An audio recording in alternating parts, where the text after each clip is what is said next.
This error usually happens because the installation path you selected has a space in its name. For example, if you're trying to install Spyder inside C/program files, the space between program and files causes this issue. Here's the simple solution. When you see the installation window, click on the Browse button. Now go to your C drive or D drive, or anywhere you prefer.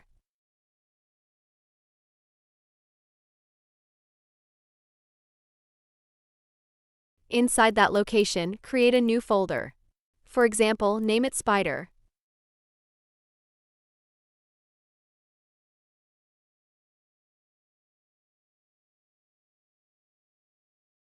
Select this new folder as your destination folder. Then click Next and finally click Install. That's it.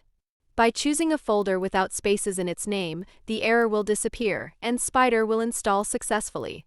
Just follow through with the installation process and you'll be able to run the program without any problems.